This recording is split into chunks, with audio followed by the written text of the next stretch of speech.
Welcome back to the PPR Stock Report. It is September 7th, 2016, and that means tomorrow we got real NFL football. This is exciting news. We got lots of news for you, lots of games. We're starting it off tomorrow with Super Bowl rematch. That's going to be the Denver Broncos versus the Carolina Panthers. We're just going to basically hit the news today, talk about some start-sits, and we're going to go over Ramen Rosters. What do we got first on the news, Joe Marshall? PPR Jesus first, once again. I am PPR Jesus again, yeah. Last week he was Dak So Dreamy. Really boring name.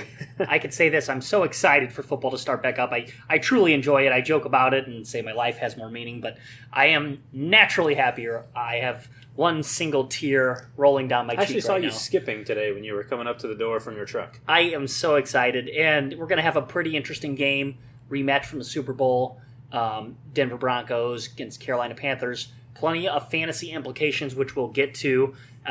In terms of the news, I think the first thing I want to lead off with is more the Ezekiel Elliott saga from the Kardashian Cowboys. It looks as if he's been cleared, I guess, of these potential wrongdoings. Allegations. Sure, allegations. Which we expected from the get-go. We said that early on. Well, hold on. Those issues I don't expect or anything. I just let the answer come and then I judge on that. I judged from the get-go. It seemed a little shady, and we did kind of think that, I guess. But, even this is just kind of funny. I'm very happy that this happened for him.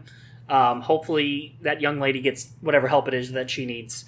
But just the way the news broke, it was Zeke's daddy that tweeted about it. Was it Ambassador Zeke?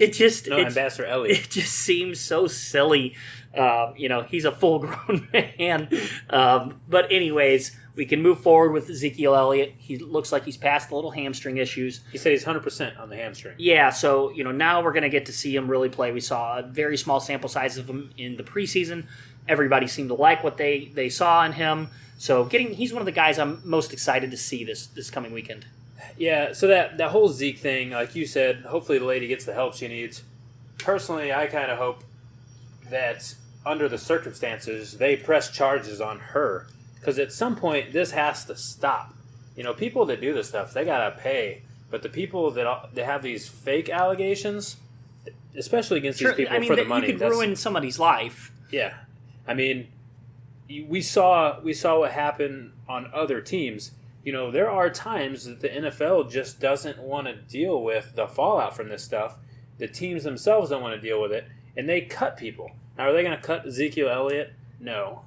But, this could have had really bad implications for him in his career. Hey, stay tuned, because he could still face punishment from the NFL. That would be insane. That would be. I don't know if that's a tree that Goodell wants to bark up, but he could. I was reading about that today. So, stay tuned to that. Yeah, we'll see what happens with that. Good news, though, is on the Drew Brees side of things. He signed a contract extension, extending his current contract was 1 year for $20 million. It's been extended out now another year. He's going to get $24.25 million next year. So in essence, he'll get a $4.25 million raise next year to stay on, which to me is kind of perfect for what Drew Brees is. He's 37 years old. He'll be 38 next year. He's going to be in a real good spot where, hey, if he's still productive, they'll sign him for another year. And if he's not, then he can go off into retirement as the legendary type of quarterback that he is. Yeah, I think you have to consider him in the top 5. He does have a Super Bowl win. He's going to be top 3 in every major statistical category for quarterbacks. I like this move. He's still very spry, I think, at 37, and he will be 38, like you said, next year. And I think that's a good move for the Saints. It also lessened the cap blow. He was going to count about $42 million against the cap. So I think this is a good move all around. Us Dynasty guys, breathe a sigh of relief. God, how do I not know that saying still? I'm just going to butcher it. Breathe a sigh of relief? Do something with fresh air? What am I trying to say? Sigh of relief. Hilarious. That should have been my Twitter name. But Brandon Cooks owners, Mark Ingram owners, you have a little bit more wiggle room, it looks like. You're glad that he's not going to walk. So you just heard, had a little tweet just came in from from our friend of the pod at Zach Sout. He was talking about Drew Brees today. His ears must be burning because we're talking about Drew Brees right now. He personally is Why are his ears burning? Did somebody throw their dick in his ear? That's what they say. Your ears are burning when you're talking about... I guess it's when you're talking about somebody. I'm not good at these sayings. Obviously, I can't finish one myself. Okay.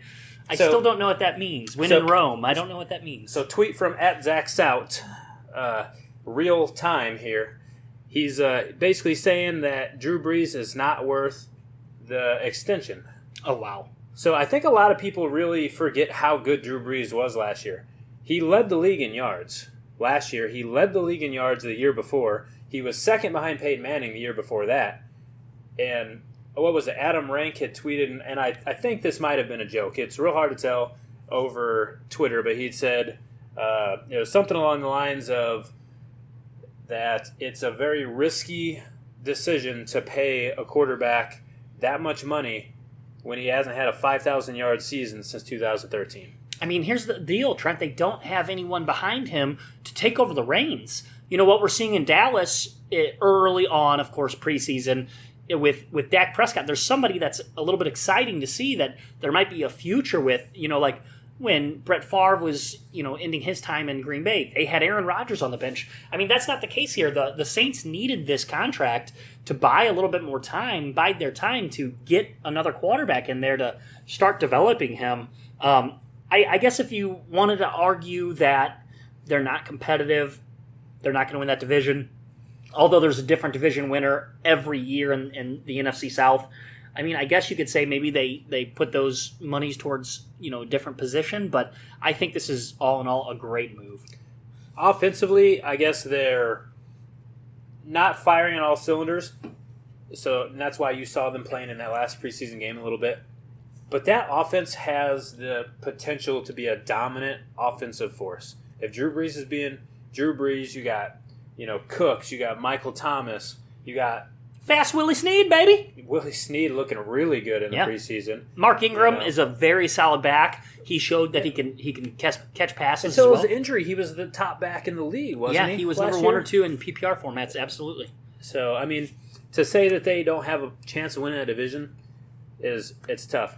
And, I mean, $24 million for a quarterback that has been top 3 the last 3 years, you can't be mad at it. So we're talking about a Hall of Fame quarterback at the end of his career. Let's talk about a prospect quarterback starting his career, number 1 overall pick, Jared Goff. Is it true? I'm hearing that he's going to be inactive this week? He's not starting his career. He's inactive. His career... His career on hold. So you're the number 1 pick in the draft. The Rams trade up for you, and you're basically inactive. You're not starting behind Case Keenum, who's terrible, and Sean Mannion, who most of the people listening to this probably don't have any idea who that is. I mean, Sean Mannion was a good college quarterback, and I don't know. I mean, he might have something there, but I'm sorry. You draft the guy number 1 overall. I mean, if you're developing them behind someone, I get it. Again, I get it. Like I just said it, the whole Rodgers Favre thing. Of course, that's ideal for any franchise that comes along, once in a generation. But you gotta let this guy take his bumps and bruises. Yeah. Listen, they're a running team, Trent. They predicate themselves on defense and running. Get him out there, hand the ball off to Gurley 24 times a game. Toss it a couple screen passes. Absolutely. Throw on play action. Just ridiculous. Jeff Fisher's an absolute asshole.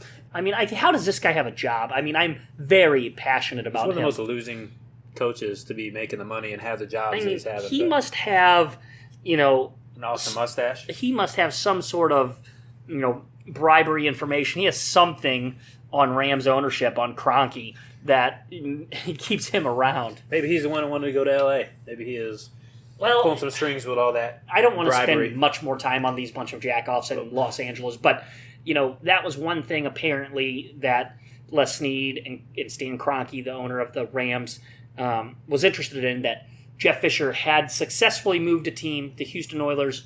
He was with them then, moved him to Tennessee, really brought that team to prominence. So, that was what I've heard is part of the reason they did keep him around. But the game has passed him by. Look, they just went to L.A. They got to do big things. I get it. But big things include making the right first-round pick, and it's basically a Hail Mary to get Goff, move up for him. There's a real big move. There's a lot of headlines on it, and now he's inactive, and that's just if I'm an LA Rams fan, that's not acceptable to me.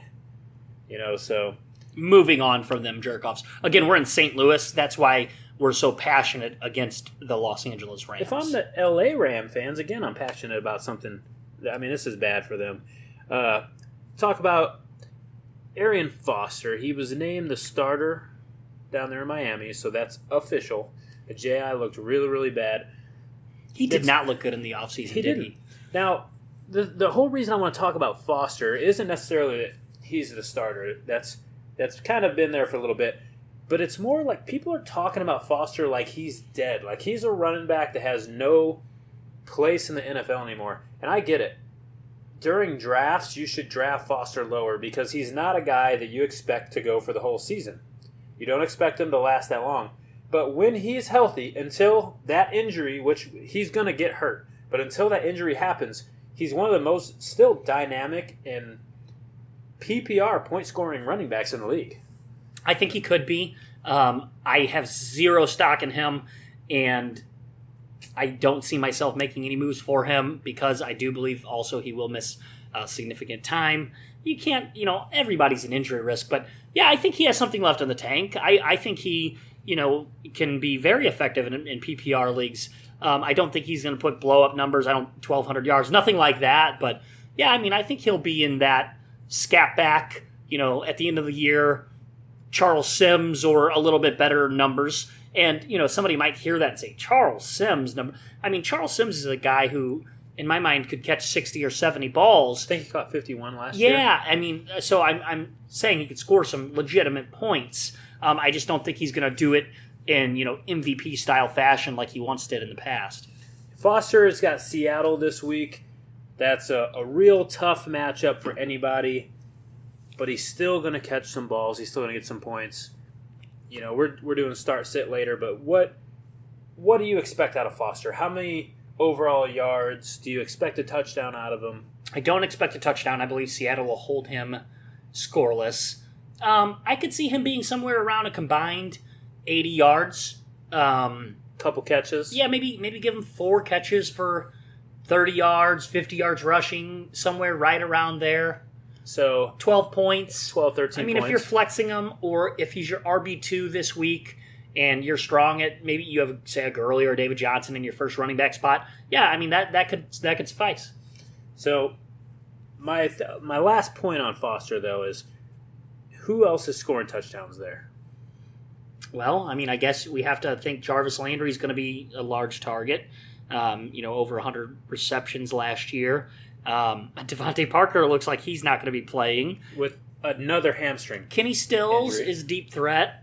Jordan Cameron, in theory, should be a guy in the red zone. Dropping passes. He hasn't really shown much. No, I understand. I guess you'd have to think that Arian Foster is going to be the number 1 or 2 target when the Dolphins do get into scoring opportunities. So, we will see. We will see what happens. It's going to be a good week. Darren McFadden, not a ton of news, nothing too crazy, but news came out that he can't straighten his right arm. He's in the NFL, and he can't straighten his arm, and he's supposed to be catching passes as a running back. He's not the starter, so it's not crazy news, but this is weird news to me. Yeah. I guess, Pierre-Paul plays with Ninja Turtle hands. So Jason Pierre-Paul, he blew his fingers off with the fireworks a year ago. But he's not catching passes though. So no. Moving on. Darren McFadden, fantasy irrelevant right now. So Matt Jones, the Redskins are expecting him to play. He's saying that his shoulder feels awesome. I don't know what that means. I've actually never, I don't think, heard anybody say that their shoulder, quote unquote, feels awesome. But I guess, it's got to be good. Yeah, it no longer feels like shit. I guess that's a way of saying that. I can say that on the pod because we're explicit. Explicit. Maybe that team in Washington doesn't want him speaking that way. Yeah, maybe not. He, I'm hard on shoulder injuries. I hate shoulder injuries. I think they really hamper people. Keeps you from running full speed, I hate reaching. Slavery. I hate things important, and you hate shoulder injuries? Yeah, to hell with shoulder injuries. No, you've been correct on that, actually, Trent. I will give you some props. a couple of these guys that have come back. Randall Cobb off the top of my head. Ryan Matthews, you've called a few different times when he's dealt with shoulder and Jordan things. Cameron. We just talked about him. Yeah. He was 2 years ago with that shoulder injury. Yeah, so, I mean, you have been correct that these guys come back slow from these shoulder injuries. But Matt Jones, I wanted to talk about him just because he was a real hot name, a month ago, 6 weeks ago, and he's really cooled off. I mean, if you've drafted in the last week or two, you've got a pretty good bargain on him. I don't think there's a whole lot of threat right behind him.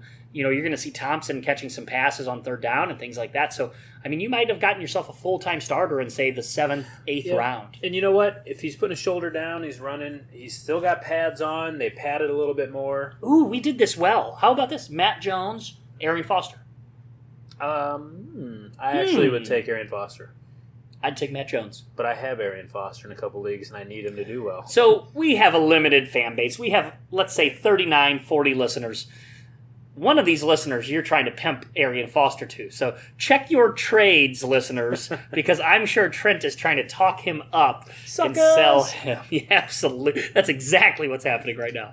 Now, I expect him to do well, and I hope he does. Can I interrupt the news real quick? Interrupt. I made a trade today. Can we talk about my trade while it's on the top of my head? You made a trade for your boy. My boy, yeah. I traded, again, full-point PPR. This is our home league, the APQ League. We're in the 14th season. I received Marvin Jones, Detroit wide receiver, and I received kind of a throwaway, but I'll roster him for the time being. I received Isaiah Crowell. I keep saying I received.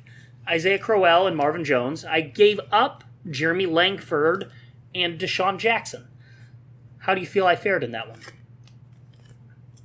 I feel like that one's a pretty even trade, and I think what you really got to look at is the team that you had. That team needed a third wide receiver. I think you had Tavon Austin starting. Or Deshaun. Yes, or Deshaun. So I think that it was a good move for you getting Marvin Jones, especially with what's happening up there in Detroit. They only kept 4 wide receivers. That's one of your selling points for Marvin Jones. Absolutely. He is going to be PERT plus, buddy. Heavy volume, all right? Heavy volume. It's going to be happening. Golden Tate isn't doing what we expected out of Golden Tate. It looks like it's going to be the Marvin Jones show. Well, no, I don't know. I don't like the way you worded that. I think Golden Tate is going to do exactly what we expect out of Golden Tate. Well, and that's going to be 90 to 100 catches at 10 yards a catch. I don't think it's going to be anything out of the norm. But so I think the expectation of Golden Tate, though, now is similar to what we expected out of him last year from his good games. But you got to remember, at the beginning of the season, they thought Golden Tate was going to step right into the Calvin Johnson role and get Calvin Johnson type points. It looks like, I'm forecasting Marvin Jones to be, well, I'm using air quotes here, listeners, the number 1 receiver on that team. He's 6'2", right at around 200 pounds. He has size. He's been productive as the Bengals' number 2 receiver, but really their 3rd or 4th option even. So he's a guy I think is going to be. I'll give you a little fearless forecast here. I think I'm stealing that from another actual real fantasy writer, so I apologize for that. But I'm going to say he tops 1,200 yards this year. How many touchdowns? 9? 8. Pretty close. Yeah. I got him at 9. You got him at 8. So okay, and that's off the top of the head, off the dome. I think you did good on that trade. I think. I think it's a pretty even trade, like I said, for your specific team. I think you win in that deal. Let's move on. Another wide receiver, Jordy, 100%.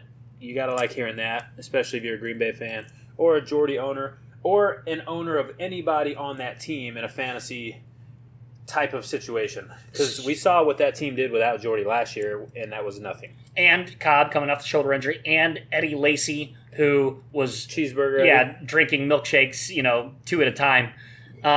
I don't know what to think about Jordy here, Trent. I actually am a Jordy Nelson owner. And you were trying to move him. I was trying to move him unsuccessfully. I tried to get Mike Evans, unsuccessful, and I tried to get Dez post-Romo injury, and neither owner bit on that. I was surprised, actually.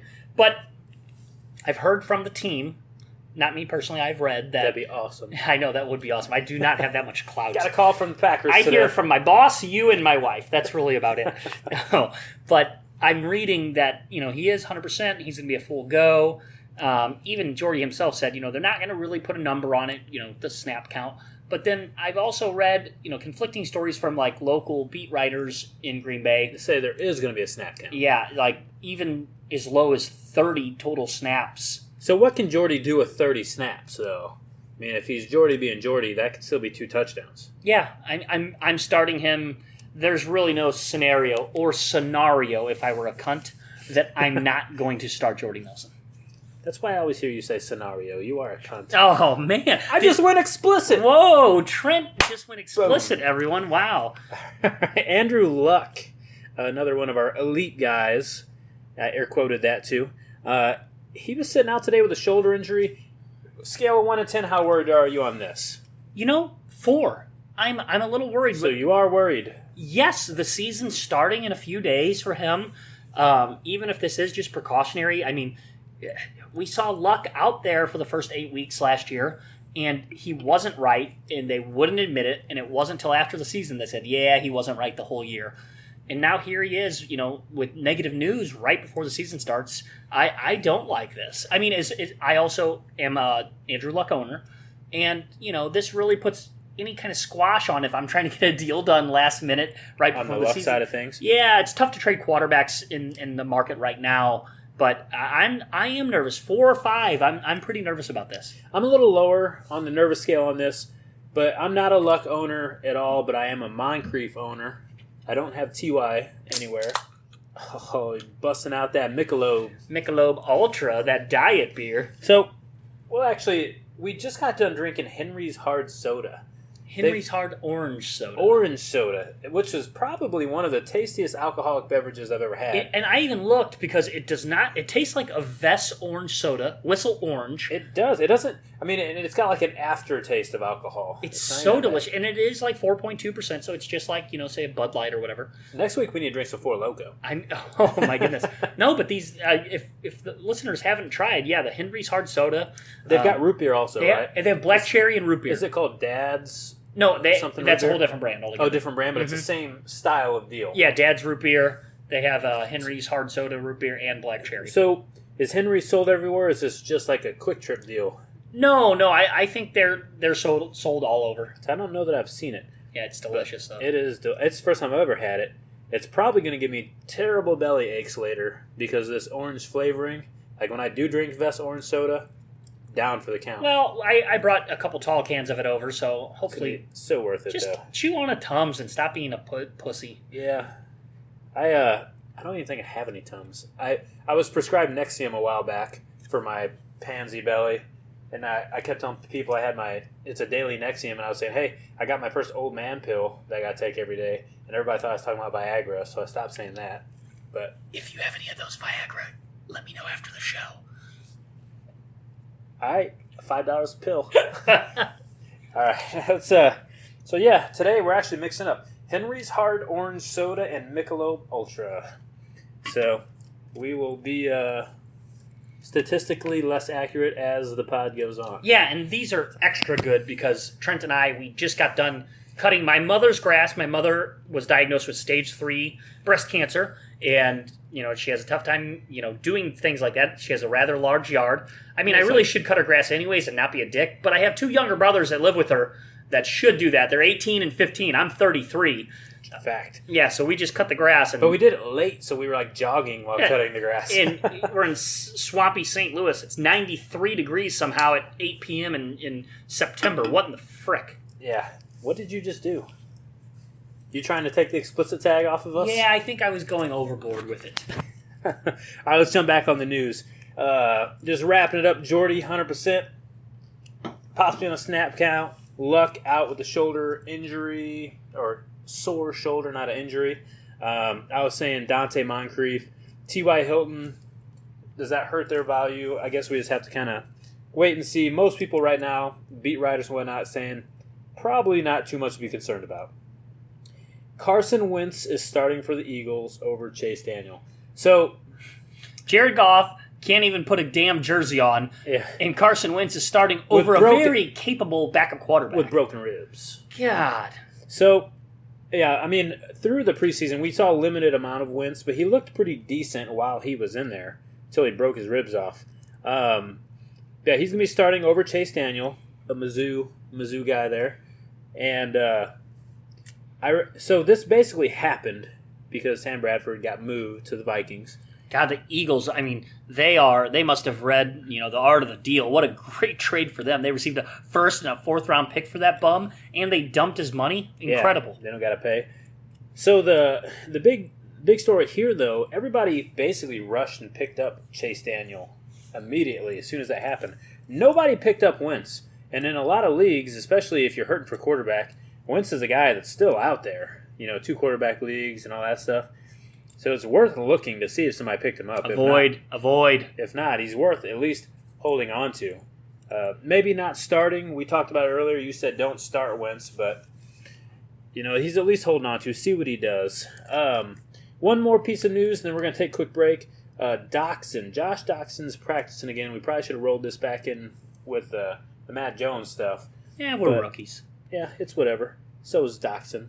Doxson is a rookie. Well played there. But we didn't have a walking boot. So if you're just in standard redraft leagues, I pretty much ignore this information altogether. But keep in mind, though, if you are in any kind of keeper format, rookie keeper, or you get to keep X amount of players, or, of course, Dynasty.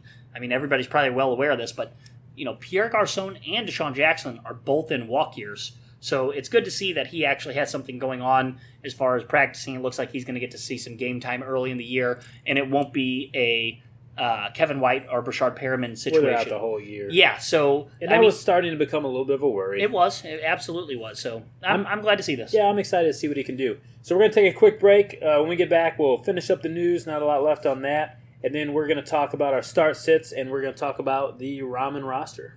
Okay. All right. Hello, we will return after these messages. Stay tuned.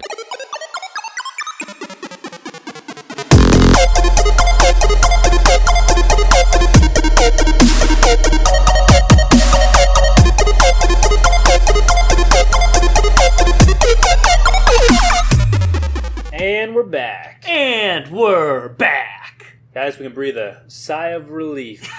Why do you do that to me?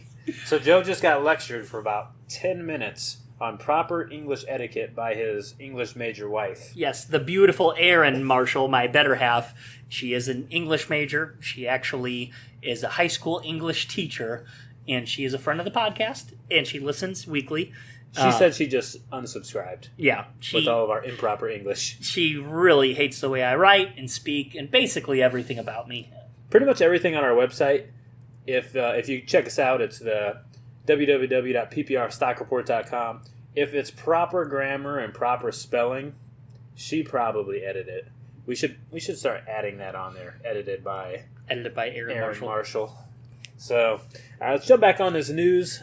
Tear through it. We always go so long in the news because there's just so much happening now that football's starting. Wait, we're both in trouble with the wives because Brandy, your wife was on the phone, and I heard you ask her if she would move into her bedroom. What do you mean, ask her? I said, in the bedroom, woman. Yeah, right. Did I say that too loud? Her eye roll could have killed you. She threw a phone at me. Okay, back to football. Back to what we know best. All right, so the Vikings... Apparently it's not women. Football is what we know best. Yeah, football will never leave us. The Vikings are going to be starting Shaun Hill over Sam Bradford. We just talked about that trade. And apparently it's nothing crazy. Sam Bradford just hasn't had the time to learn that offense. Within a week or two, you got to expect Sam Bradford to be starting over Shaun Hill, who I saw a picture of him today, and I think he looks like friend of the podcast, Kent Smith. He does look similar to Kent. Kent also resembles Wayne Gretzky. So why is he so uncoordinated and unathletic? No, I don't get it. Shaun Hill and Wayne Gretzky had a baby, it would be a Kent Smith. I don't get the whole Sam Bradford thing. I actually think Shaun Hill is every bit as capable as Sam Bradford. For less money? Yeah. I saw a thing today on Twitter, I think it's ESPN, talking about how they expected them to be a playoff team, possibly a championship team with Teddy Bridgewater this year, but they expected a little bit of a this stretch. Yeah, I agree. But they're now saying that now that they brought Sam Bradford in, they have just as good, if not a better chance. And I ask myself, is it because of Sam Bradford's extensive playoff history? We joke around about Romo and the way he's... I mean, Sam Bradford has missed so many games, and then in the games that he's played, he's been so pedestrian. You know, there's one thing I've noticed, and again, I've basically watched every snap of Sam Bradford's professional career, being a longtime Rams fan here in St. Louis. There's a few throws he cannot make. I am not an analyst by any stretch of the imagination. I'm not a scout. I try to watch and make any kind of assessments that I can come up with myself. He can't make that out route to the sideline. Not throwing against his body, throwing with his body. You would think it's a pretty easy throw. Like a normal quarterback throw. I mean, he cannot hit that throw. He can't get any velocity on the ball. And, Bradford had shoulder problems early in his career. And I think it was after that. Look at that. You opened that like a boss. Michelob Ultra. Yeah, you opened that girly beer like a boss. No, but that's one thing I've noticed over the years. I've really beat the drum on that. He cannot make that throw, and I don't think he can make all the throws an NFL quarterback needs to. So, did the Vikings not know that Sam Bradford actually had a chance to make history and become, I think, maybe the first quarterback in history to make it to the playoffs on a not more than 500 team? Yeah, they had a shot. And he messed that up. Yeah, and that was against Seattle a few years ago. If they would have won the last game they would of have made the playoffs at what? 7-9? Like 7-9 or 7-8 something. 7-9. Or 7, oh yeah, 7-8-1. They had the tie against San Francisco that year. So, and then that was the year they ended up losing that game to Seattle, and then Seattle went into the playoffs, and that's when Beast Mode was really born. That's when Marshawn Lynch had that run against the Saints. And he dove in and grabbed the grabbed Beast Quake. Balls and... Yeah, a little bit of nostalgia there from us old Rams fans. Yeah, sorry, guys. Yeah, Sam Bradford, I just don't get it. Also, Rams, ex-Rams. Come on, I'm starting to have a nervous tick about the Rams. Let's move on. It's a sad, sad deal. Kelvin Benjamin, that's a story that's interesting. He was widely thought of as the, for sure, number one wide receiver coming back this year over there in Carolina. And now it's looking like he's the for sure number two that is probably going to be on a snap count. Now, is this because he just hasn't recovered from his injury fully yet? I mean, I can't imagine. I can't imagine there's any other reason. It's not like they've installed a new offense or anything. So yeah, I mean, I guess he must not have the conditioning, I would imagine, or the injury is still lingering. And Funchess is good, but Funchess isn't enough to just completely slam someone like Benjamin down. So, I mean, you got Kelvin Benjamin. You got to hope that throughout the season he starts to pick it up, be the Kelvin Benjamin that we wish and hope that we can see. The Kelvin Benjamin of 2 years ago minus the drop balls. Yeah, so 35 snaps I've read that's about what he'll see, which is probably a little bit more than half. So I'm sure he could still be effective in PPR leagues. He could still score some points. But if you have other options, I would explore them. And we'll talk about Rawls as well, a similar type of situation. I just really think, and we talked about it about the Cam Newton project this week. We'll see what happens tomorrow. He's playing against a Denver defense that is very scarily similar to what they were last year. And, I mean, they just were not very effective last year against that defense. Is it going to be a different story this year? I don't know that it's going to be, but I still feel like Cam can score some points. Another guy who is kind of a fringe start player would be Marvin Jones. I have a raging mega boner for Marvin Jones. You do. I'm starting him. I think, again, game flow is going to dictate that he sees a lot of passes. It's Indianapolis and Detroit. I think it's going to be a shootout. Again, there's only 4 receivers on Detroit. A name that I'd start him over. I would start Marvin Jones over Julian Edelman of the Patriots. Some people are going to tell you you're crazy. That's okay. Edelman, to me, is a guy that's similar to the Arian. Next one, people are going to say I'm crazy. You're going to get slapped over there. I am going to get slapped. So, yeah, Edelman's a guy that reminds me a lot of Foster. And when he's in there, especially in a PPR format, he's catching passes. He's high volume. He does well. His problem is at some point he's going to get hurt. And until he does that, he's good. Right now he's healthy. He does got the Garoppolo throwing to him. He doesn't have Tom Brady. So maybe he doesn't catch as many passes because maybe that offense doesn't stay on as much. But I still like Edelman this week. Another start for me is Deshaun Jackson. Who you just traded. I did trade him, yes, but it's a game flow thing. Playing against Pittsburgh, a team that's very high powered, can score. I could see Washington having to come from behind in this one. Maybe Deshaun getting behind the defense, a Pittsburgh defense that's not all that great. Gonna get some Kirk Cousins air ball? Yeah, possibly. You like that? That's Kirk Cousins. I'd start Deshaun over Demaryius Thomas. Yo boy, Demaryius. Gosh, you're not even gonna slap it over there. I'm gonna slap you in real life. He's playing Carolina. First game of the season. They had a long year in Denver. They won the Super Bowl.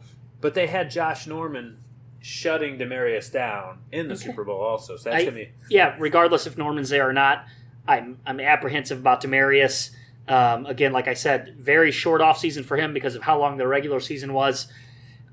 He doesn't have a great connection with Seaman. He can't yet because, they hasn't been playing that long. Man, that's a tough one. Demaryius Thomas, if you got him in the third or fourth round. I mean, realistically, you're probably not starting Deshaun over him. I'm forecasting Deshaun to outscore him this week. Got it. I have another running back here, a start for me, and maybe he is started in the majority of leagues he's owned in, more standard leagues, but I think Eddie Lacy comes back week one. Turkey Burger Lacy. And we don't really have a segment for this, but Lacy's a guy for me. If Lacy hits in week one, which I think he will against Jacksonville, it's a road game, it's in Jacksonville, I think the Packers are going to make it a point for him to hit and, kind of drive the ball home.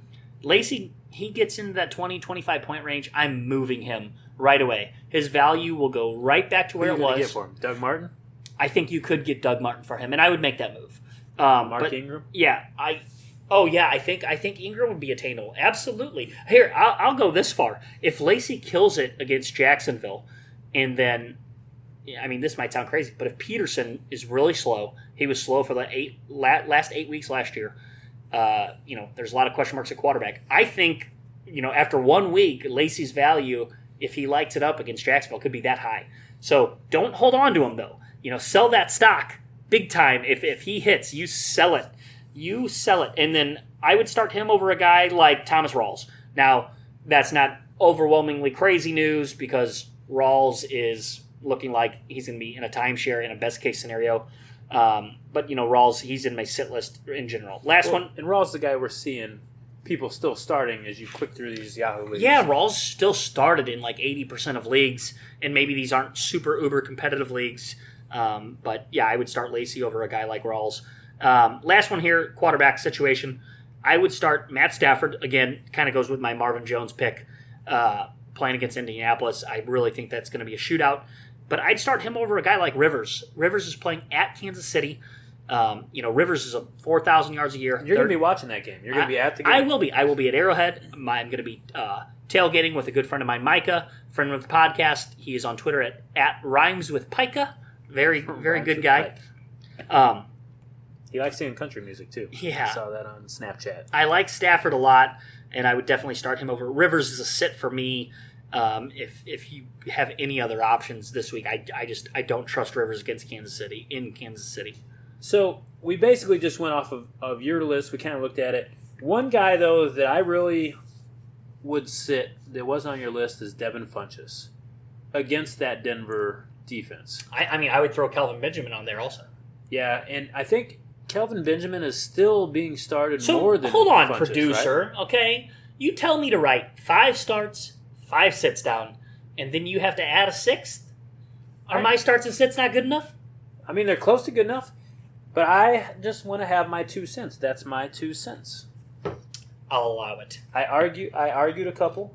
I'll allow it. And I throw one in on my own. Okay. So now we'll split off, and we're going to go to the Ramen Roster, which we've been waiting to do this Ramen Roster for weeks. We've talked about it. This is the first one we're doing every week.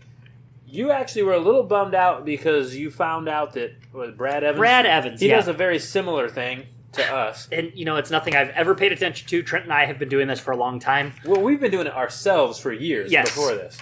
But he does flames. I think he calls it the flames, the guys who... And I think it's basically the same exact goddamn thing that we do. Flames, that's like some kind of gay joke. You can't do that, Brad Evans. You're off. Yeah. I enjoy reading his work. I don't agree with with everything, but he's not afraid to put it all out there. I agree with about 40% of what he says. I'm kind of like a pussy. I'm too afraid to be wrong. He throws it all out there, even if it's idiotic. He sticks with it. He believes what he says. Oh, he's on the Ezekiel Elliott train big time. Man, Zeke. I couldn't be more against him on that. Well, Ramen Roster, we're going to be doing it every week. We want you guys to do Ramen Roster with us. You can do one of two things. Hit us up on Twitter with your rosters, or you can get on the website, blog. If you like to blog, you can do the website blogging about your Ramen Rosters. Compete against us. The only rule is that it's 1 quarterback, 2 running backs, 3 wide receiver, 1 tight end, 1 flex, 1 defense. We don't F with those kickers at all. But they have to be owned in Yahoo leagues equal to or less than 60%. So they can be at 60%. Yes. So we actually do pretty good. There's times last year where our Ramen roster outscored our real draft roster. I think we're going to try to, we'll put it on Twitter, we're going to try to get a little prize pool going, a weekly prize pool. If you subscribe to the podcast, if you retweet the contest, we're going to get some gifts. You're going to get some gifts. Yeah, I don't know what we're going to come up with. Well, you might not specifically, but you'll have a chance to. You're not going to beat me. I'm going to get all the gifts. Dude, I beat you like half the time.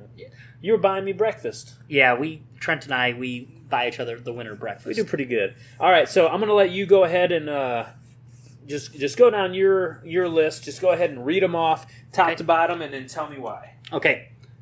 All of these players are owned in under 60% of Yahoo leagues. I'm going to start my quarterback. I'm going to go with Dak Prescott. He's in around the 55% ownership right now. I mean, I think he'll creep above 60 before week 1 actually starts. He's playing against the Giants. I think their defense is soft. I think it could be a high-scoring affair. Going with Dak Prescott. At running back, it was a little thin, but I did see Kristen Michael is still owned in under 60% of leagues, believe it or not. Looks like he's getting the start there in Seattle. I'm going to go with James White as my second running back. Again, full-point PPR, playing in Arizona. I believe that's a night game on Sunday. Again, I just try. There's a theme here, guys. I try to stick with players I think are going to be in high-scoring games. So James White from New England, my second running back. My receiving core, I'm going to go with rookie Tajay Sharp. Now, that's a game, Tennessee, Minnesota. I could see that being a little bit low-scoring affair, but I kind of like him. I just kind of like what I've seen. There wasn't a whole lot of receivers under 60% ownership that really stood out to me. The second one is Philip Dorsett. I've kind of went on about the Indy-Detroit game, so I think Dorsett might be a guy that gets behind the defense there. Pierre Garçon is owned in under 60% of the league, 60% of Yahoo leagues. He's in his walk year. He's a free agent at the end of the year playing Pittsburgh. I could see him catching 7 or 8 balls this week. My tight end, I went with Charles Clay. There's not a whole lot of tight ends under 60% ownership that really turned me on. My flex play, I'm going Theo Riddick. I am really, really sticking to this Lions-Colts game. And then my kicker, I'm going to go ahead and go with Tennessee against the Sean Hill-led Minnesota Vikings in Tennessee. That's not a kicker. That's a defense. Did I say kicker? You say kicker. Are you sure? Yeah, we all know what you meant. Okay, yeah, that is my defense, yes. So your defense is Tennessee. I was kind of surprised. A lot of times we have a little bit of overlap. We pick these without seeing what the other person's picking, and we didn't have as much overlap as what we normally do. So you went with Dak at quarterback. I went with Alex Smith versus San Diego. I think he'll have some pretty good success there. I worry a little bit about Dak this week. We've already talked about that. You had Kristen Michael. I also had Christine Michael, I call him. Boo! Pick your own goddamn players. Well, I mean, he's a guy that is going to be hard to not take this week. And like we said, the whole point of this, he's owned in less than 60% of leagues, so he might be owned in your league. If he is, he's worth grabbing and starting this week. You've got James White for your other running back. I went with Sims. One stat that I saw today, which was pretty interesting, you got Sims playing against Atlanta. Atlanta led the league last year in passing yards to running backs. And that's right in Sims' wheelhouse. I think he'll be a good start this week at least. You've got wide receivers. You went with Tajay. I thought about Tajay. He looks really good. I went with Michael Thomas versus Oakland. Nothing crazy nothing crazy there. Oakland doesn't have the best defense. I'm really interested to see how they use him, if he's going to be that Colston role. He's a guy I'm really going to be watching this weekend. Yeah, and, we've said it before. Breeze, he moves that ball around. So Thomas, he's going to get some targets. We'll see what he does with it. I've got Sanu versus Tampa Bay. I think that's going to be a shootout game as well. And I'm real excited to see what Sanu does over there. I've got Pryor versus Philadelphia. So Philadelphia is usually a little bit of a Terrell Pryor. I liked what I saw out of him. There was times that offense stuttered and basically got shut down, but I mean, he looks like he's going to be a legit wide receiver. They're going against Philadelphia. I think that he does those long passes. I think that's where they're going to get any kind of production out of Philadelphia. Tight end, Virgil Green.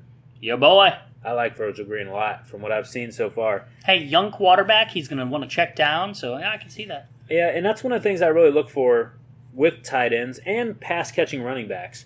You got those check-down quarterbacks. He's not going to have the vision that Peyton Manning had. He's got a better arm probably than Peyton Manning had last year. So I think him and Virgil Green, Seaman and Green, Green Seaman, they had some plays, and I think it's going to continue.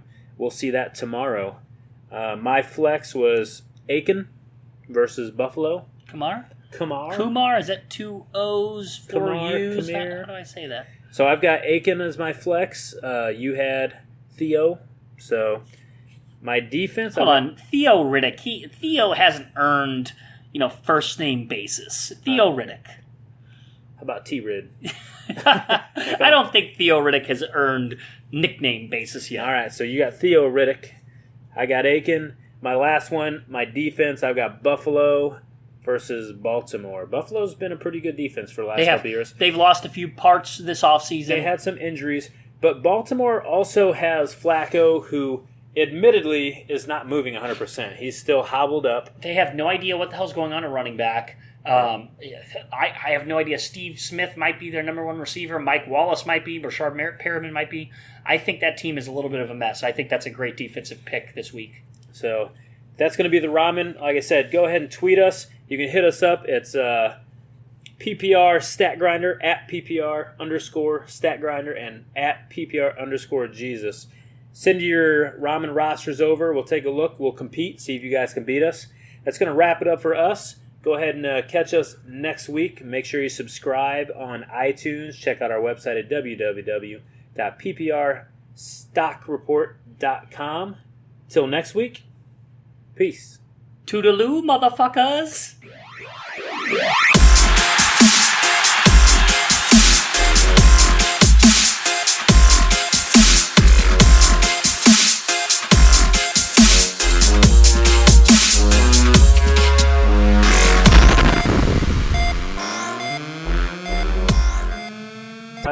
This is the first one we're doing every week. You actually were a little bummed out because you found out that Brad Evans. He does a very similar thing to us. And, it's nothing I've ever paid attention to. Trent and I have been doing this for a long time. Well, we've been doing it ourselves for years before this. But he does Flames. I think he calls it the Flames, the guys who... And I think it's basically the same exact goddamn thing that we do. Flames, that's like some kind of gay joke. You can't do that, Brad Evans. You're off. Yeah. I enjoy reading his work. I mean, I don't agree with everything, but he's not afraid to put it all out there. I agree with about 40% of what he says. I'm kind of like a pussy. I'm too afraid to be wrong. He throws it all out there, even if it's idiotic. He sticks with it. He believes what he says. Oh, he's on the Ezekiel Elliott train big time. Man, Zeke. I couldn't be more against him on that. Well, Ramen Roster, we're going to be doing it every week. We want you guys to do Ramen Roster with us. You can do one of two things. Hit us up on Twitter with your rosters, or you can get on the website, blog. If you like to blog, you can do the website blogging about your ramen rosters. Compete against us. The only rule is that it's 1 quarterback, 2 running backs, 3 wide receiver, 1 tight end, 1 flex, 1 defense. We don't F with those kickers at all. But they have to be owned in Yahoo leagues equal to or less than 60%.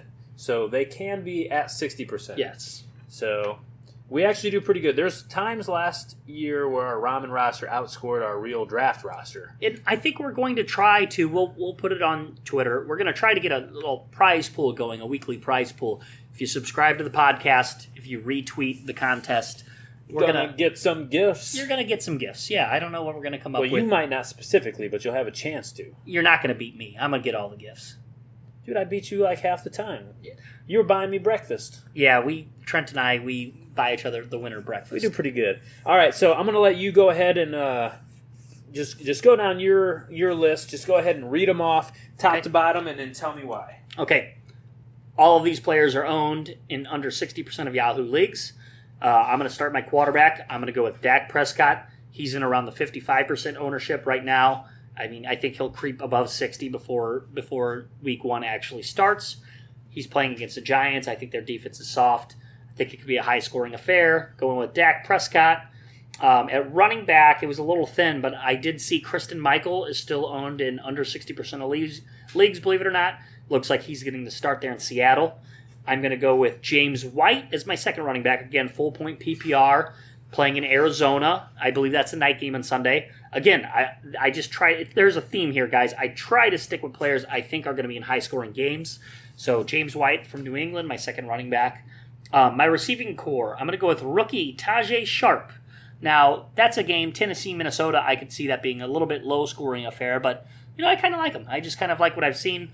There wasn't a whole lot of receivers under 60% ownership that really stood out to me. The second one is Philip Dorsett. I've kind of went on about the Indy-Detroit game, so I think Dorsett might be a guy that gets behind the defense there. Pierre Garçon is owned in under 60% of the league, 60% of Yahoo leagues. He's in his walk year. He's a free agent at the end of the year playing Pittsburgh. I could see him catching 7 or 8 balls this week. My tight end, I went with Charles Clay. There's not a whole lot of tight ends under 60% ownership that really turned me on. My flex play, I'm going Theo Riddick. I am really, really sticking to this Lions-Colts game. And then my kicker, I'm going to go ahead and go with Tennessee against the Sean Hill-led Minnesota Vikings in Tennessee. That's not a kicker. That's a defense. Did I say kicker?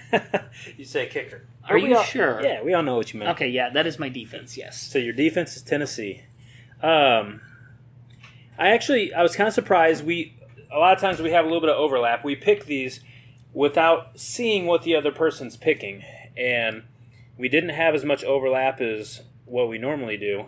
So you went with Dak at quarterback. I went with Alex Smith versus San Diego.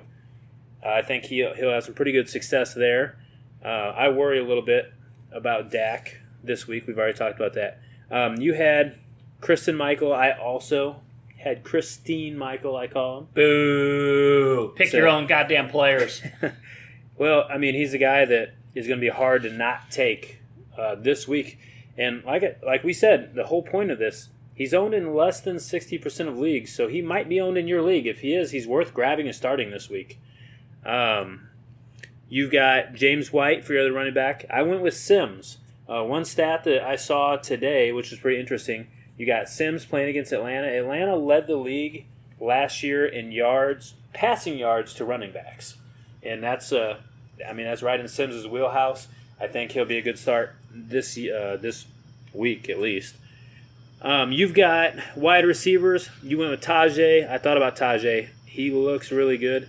I went with Michael Thomas versus Oakland. Nothing crazy there. Oakland doesn't have the best defense. I'm really interested to see how they use him, if he's going to be that Colston role. He's a guy I'm really going to be watching this weekend. Yeah, and we've said it before. Breeze, he moves that ball around. So Thomas, he's going to get some targets. We'll see what he does with it. I've got Sanu versus Tampa Bay. I think that's going to be a shootout game as well. And I'm real excited to see what Sanu does over there. I've got Pryor versus Philadelphia. So Philadelphia is usually a little bit of a Terrell Pryor. I liked what I saw out of him. There was times that offense stuttered and basically got shut down, but I mean, he looks like he's going to be a legit wide receiver. They're going against Philadelphia. I think that he does those long passes. I think that's where they're going to get any kind of production out of Philadelphia. Tight end, Virgil Green. Yeah, boy. I like Virgil Green a lot from what I've seen so far. Hey, young quarterback, he's going to want to check down, so yeah, I can see that. Yeah, and that's one of the things I really look for with tight ends and pass-catching running backs. You know, you got those check-down quarterbacks. He's not going to have the vision that Peyton Manning had. He's got a better arm probably than Peyton Manning had last year. So I think him and Virgil Green, Seaman and Green, Green Seaman, they had some plays, and I think it's going to continue. We'll see that tomorrow. My flex was Aiken versus Buffalo. Kumar, is that 2 O's, 4 U's? How do I say that? So I've got Aiken as my flex. You had Theo. So my defense. Hold on, Theo Riddick. Theo hasn't earned, first name basis. Theo Riddick. How about T-Rid? I don't think Theo Riddick has earned nickname basis yet. All right, so you got Theo Riddick. I got Aiken. My last one, my defense, I've got Buffalo versus Baltimore. Buffalo's been a pretty good defense for the last couple years. They've lost a few parts this offseason. They had some injuries, but Baltimore also has Flacco, who admittedly is not moving 100%. He's still hobbled up. They have no idea what the hell's going on at running back. I have no idea. Steve Smith might be their number one receiver. Mike Wallace might be. Rashard Perriman might be. I think that team is a little bit of a mess. I think that's a great defensive pick this week. So that's going to be the ramen. Like I said, go ahead and tweet us. You can hit us up. It's PPR Stat Grinder at PPR _Stat Grinder and at PPR _Jesus. Send your ramen rosters over. We'll take a look. We'll compete. See if you guys can beat us. That's going to wrap it up for us. Go ahead and catch us next week. Make sure you subscribe on iTunes. Check out our website at www.pprstockreport.com. Till next week, peace. Toodaloo, motherfuckers!